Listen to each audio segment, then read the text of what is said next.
Measuring the success of change management may seem ambiguous and may not even have real targets.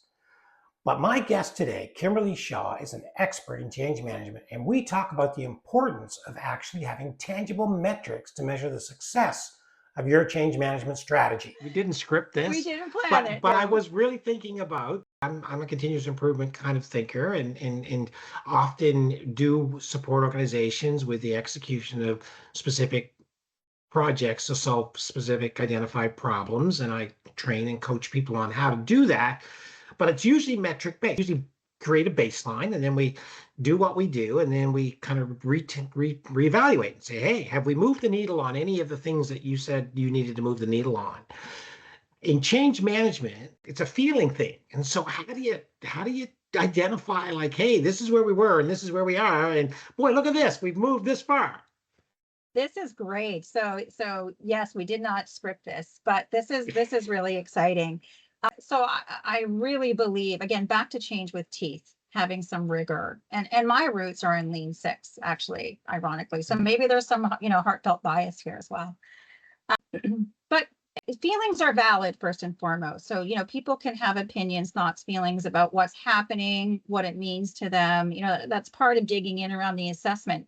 But I think the real success and change is converting that into meaningful results, especially results that the organization and at the leadership level understand. Absolutely imperative.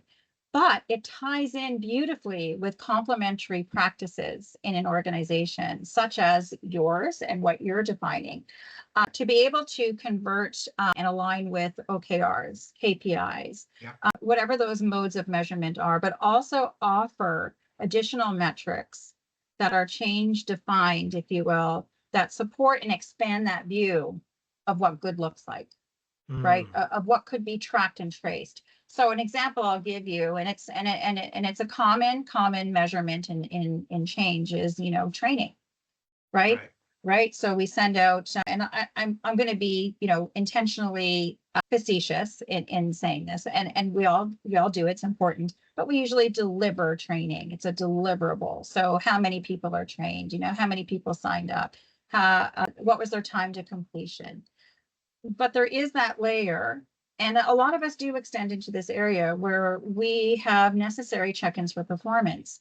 Now, a problem we have in change management, and I think like any, and again, going back to consulting, is we have an expiration date as well.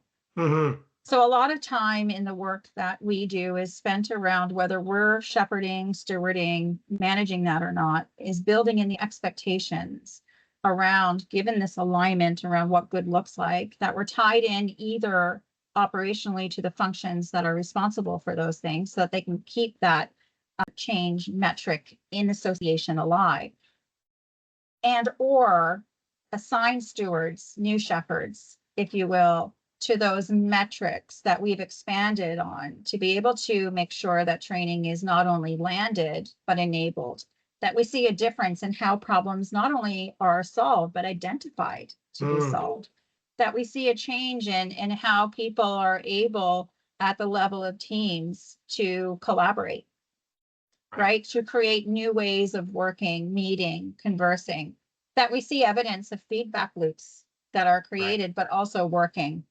And that could be embedded, as you well know, within systems views that we have, right?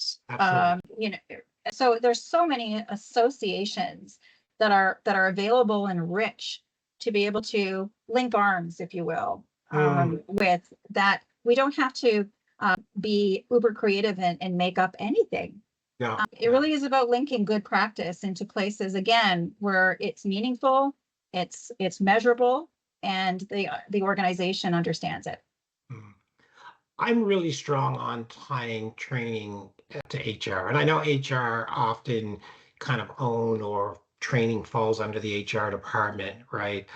But I'm really big on saying that you've got competencies you want to develop in people, and whether that's... If you're getting value out of this video, make sure you hit the like button, make sure you hit subscribe, and please leave me your comment, because I'm always anxious to hear from them, and I will answer every comment. Problem-solving competencies such as the ones that I and my team train and teach on, and I coach and mentor, or whether it's something like change management, like what you're doing, right? These are competency skills that support retention, they support engagement, they support satisfaction of employee satisfaction. All those are metrics that are measurable in very tangible ways. So I'm big on tying that. And when you're identifying your future leaders, succession planning, if you're in the HR department, it's critical that you look to say, hey, we need to make sure we have these competencies. And I wonder how often the development of change management competencies are overlooked in